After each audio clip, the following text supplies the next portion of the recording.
বহু শতাব্দী আগে এক উর্বর নদীর তীরে গড়ে উঠেছিল এক গ্রাম। গ্রামের দুই প্রান্তে দুটি খামার, একটি ছিল জাকিরের, অন্যটি রফিকের। শৈশবে তারা একসাথে নদীতে সাঁতার কেটে বড় হয়েছে, একসাথে মাঠে লুকোচুরি খেলেছে। কিন্তু বয়স বাড়ার সাথে সাথে তাদের চিন্তার ধারা ও জীবন দর্শনে তৈরি হয় বিস্তর ফারাক। জাকির ছিল পরোপকারী ও আল্লামুখী মানুষ। ফসল তোলার মৌসুম এলে সে প্রথমে নির্ণয় করত কতটুকু গরিব মিসকিন ও এতিমদের মধ্যে বিলিয়ে দেবে। তার স্ত্রী রোকেয়া তাকে সব সময় সাহায্য করত। তারা গোপনে রাতে দুস্থদের ঘরে খাদ্য সামগ্রী পৌঁছে দিত। জাকির বলতো, ভাই, এই ফসলের মালিক তো একমাত্র আল্লাহ, আমরা তো শুধু মাধ্যম। তার দেওয়া ফসল থেকে যদি আমরা তার বান্দাদের না দিই, তাহলে এই সম্পদে বরকত কোথায়? অন্যদিকে রফিক ছিল সম্পূর্ণ উল্টো। তার জমি ছিল জাকিরের চেয়ে দ্বিগুণ, ফসলও হতো প্রচুর, কিন্তু তার বিশ্বাস ছিল কঠিন পরিশ্রম ও আধুনিক চাষাবাদ পদ্ধতিই সফলতার চাবিকাঠি। যখন জাকির ফসলের অংশ আলাদা করত, রফিক তাকে ঠাট্টা করত। সে একদিন জাকিরকে বলল, ওগো জাকির মিয়া, তুমি তো দেখছি কৃষক না হয়ে সাধু সন্ন্যাসী হয়ে গেছ।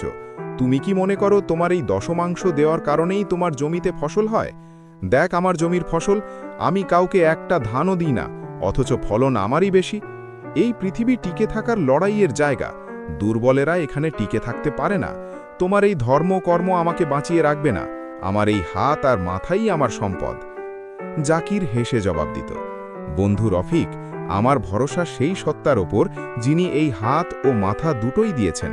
তার দেওয়া ফসলের অধিকার শুধু আমার একার নয়। আর এই দান তো আমার সম্পদ কমায় না, বরং আল্লাহ তাআলা এর মধ্যে বরকত দান, যা চোখে দেখা যায় না। রফিক এসবে কান না দিয়ে বরং জাকিরের প্রতি ঈর্ষান্বিত হতে থাকে। সে ভাবত, এই গ্রামের মানুষ তাকে এত ভালোবাসে কেন? আমি বেশি ফসল ফলাই, কিন্তু আমাকে নিয়ে ওরা এত আদর আহ্লাদ করে না। ঠিক তখনই গ্রামের ওপর নেমে আসে এক ভয়ানক প্রাকৃতিক দুর্যোগ। টানা কয়েক মাস বৃষ্টির নাম নিশানা নেই। নদী শুকিয়ে খালে পরিণত হল, ফসলের মাঠ ফেটে চৌচির। শুরু হলো তীব্র খরা ও দুর্ভিক্ষ। প্রথম বছরেই ফসল প্রায় নষ্ট হয়ে গেল। দ্বিতীয় বছর তো কোনো ফলনই হলো না। জাকিরের আগের বছর জমানো ফসল শেষ হয়ে গেল। নিজের ঘরেও অভাব নেমে এলো, কিন্তু সে হাল ছাড়ল না। প্রতিদিন ফজরের পর সে দোয়া করত, হে আল্লাহ, তুমি আমাদের পরীক্ষা করছো, আমরা সবর করছি। তুমি আমাদের ধৈর্য ধরার শক্তি দাও। তুমিই রিজিক দাতা, তুমি না চাইলে এক ফোঁটা বৃষ্টিও পড়ে না। আমরা তোমারই মুখাপেক্ষী। 3 বেলা খাবার না পেয়েও সে বাড়ির শেষ মুঠো চাল দিয়ে পায়েস রেঁধে এতিমখানায় পাঠিয়ে দিল। তার স্ত্রী রোকেয়া বলল, আমাদের নিজেদের তো কিছুই থাকলো না। জাকির বলল, চিন্তা করো না, আল্লাহ নিজের নামে দান করার কথা ফিরিয়ে দেন না, তিনি কোনো না কোনোভাবে আমাদের সাহায্য করবেন। আর রফিক, সে ছিল প্রস্তুত। তার বিশাল গোলায় ভর্তি ছিল আগের 2 বছরের ফসল। সে শস্যের দাম আকাশচুম্বী করে দিল। মানুষের যখন খাবারের জন্য কিছু কেনার সামর্থ্য থাকল না, তখন সে শর্ত দিল, তোমাদের জমি থাকলে তার দলিল বন্ধক রাখো, গয়না থাকলে দাও, তারপর শস্য নাও। গ্রামের হতদরিদ্র মানুষেরা তার কাছে এসে হাত পাতলে সে ধমক দিয়ে তাড়িয়ে দিত। তাদের কান্নায় তার মন গলল না। সে ভাবল, এটাই তো সুযোগ, এই দুর্ভিক্ষই আমাকে গ্রামের সবচেয়ে ধনী ব্যক্তি বানিয়ে দেবে। একদিন দুপুরে প্রাণান্তকর চেষ্টায় জাকির খিদের জ্বালায় ঘরের কোণে বসেছিল। তাদের কাছে খাবার বলতে কিছুই নেই। হঠাৎ দরজায় টোকা পড়ল। এক অন্ধ বুড়ো ভিখারি দাঁড়িয়ে কাপা কাপা গলায় বলল, বাবা, অনেকদিন খাইনি, একটু খাবার দাও, আল্লাহ তোমাকে বরকত দেবেন। রোকেয়া পর্দার আড়াল থেকে জাকিরের দিকে তাকালো।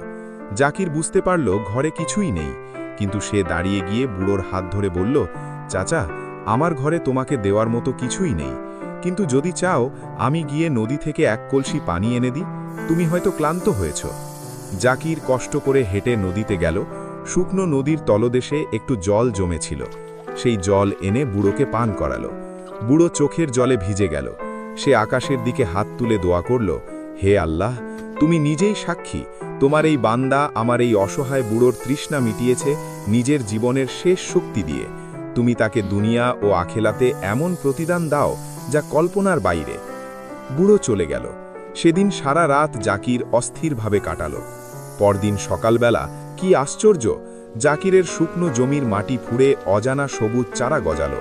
মাত্র কয়েকদিনের মধ্যেই সেই চারায় এমন ফল ধরল যা দেখতে সোনার মতো, স্বাদে অমৃতের মতো। সেই ফলের গন্ধে পুরো গ্রাম ম ম করে উঠল। যে কেউ সেই ফল খেয়ে ক্ষুধা তৃষ্ণা মিটিয়ে ফেলল। অসুস্থ ব্যক্তি সুস্থ হয়ে উঠল। খবর চারিদিকে ছড়িয়ে পড়ল। দূর দূরান্ত থেকে মানুষ জাকিরের কাছে আসতে লাগল। জাকির সেই ফল সবাইকে বিনা পয়সায় বিতরণ করল। তার সেই ক্ষুধা জমি থেকে প্রতিদিন ফল সংগ্রহ করা হচ্ছে, অথচ শেষ হচ্ছে না। আল্লাহ তাআলা তার জমিতে অফুরন্ত বরকত দান করলেন। ঠিক সেই রাতেই যখন জাকির বুড়োকে পানি পান করিয়েছিল, তখন প্রচণ্ড ঝড় তুফান এলো। বজ্রপাতে রফিকের বিশাল গোলায় আগুন লেগে গেল। যত জল ঢালা হোক আগুন নেভে না। ভোর হবার আগেই তার বহু বছরের সঞ্চিত ফসল, স্বপ্ন সব পুড়ে ছাই হয়ে গেল। তার চোখের সামনে তার অহংকার, তার শক্তি ভস্মীভূত হল। রফিক পাগলের মতো হয়ে গেল। গ্রামের লোকেরা তাকে সাহায্য করতে এগিয়ে এলো না, কারণ সে তো কাউকে সাহায্য করেনি। বাধ্য হয়ে ক্ষুধার জ্বালায় একদিন জাকিরের সেই বিখ্যাত খামারের সামনে এসে দাঁড়ালো। মানুষের ভিড়ের আড়াল থেকে সে অপেক্ষা করছিল। জাকির তাকে দেখতে পেল। জাকির দৌড়ে গিয়ে তার শৈশবের বন্ধু রফিককে জড়িয়ে ধরে ফেলল। রফিকের চোখ দিয়ে জল গড়িয়ে পড়ল। রফিক কাঁদতে কাঁদতে বলল, জাকির, আমি আর কিছু চাই না। একটা ফল দাও, আমি মরে যাই। আমার সব শেষ। আমি তোমাকে ঠাট্টা করতাম, অপমান করতাম, আর আজ আমি তোমার দ্বারস্থ। জাকির তাকে বুকে জড়িয়ে ধরে বলল, চুপ করো বন্ধু। আমার যা কিছু আছে তা আল্লাহর দেওয়া, আর এই সম্পদের মধ্যে তোমারও অংশ আছে। তুমি যে ফিরে এসেছো, এটাই আমার কাছে সবচেয়ে বড় পুরস্কার। চলো, আমার ঘরেই থাকো। আজ থেকে আমরা আবার একসাথে কাজ করব, তবে এবার শুধু নিজের জন্য নয়, আল্লাহর পথে মানুষের জন্য। এই গল্পটি আমাদের শেখায়, ১. আল্লাহর উপর ভরসা, তাওয়াক্কুল। জাকির চরম দুর্ভিক্ষেও আল্লাহর উপর ভরসা হারায়নি।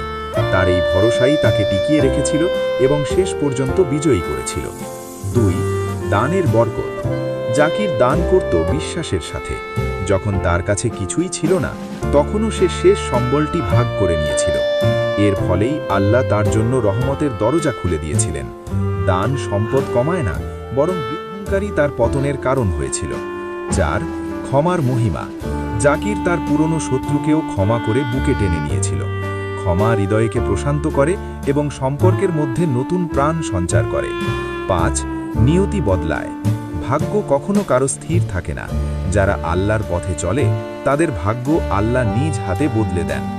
আল্লাহ আমাদের সবাইকে সঠিক পথে চলার তৌফিক দান করুন এবং দুনিয়া ও আখেরাতের কল্যাণ দান করুন। আমিন।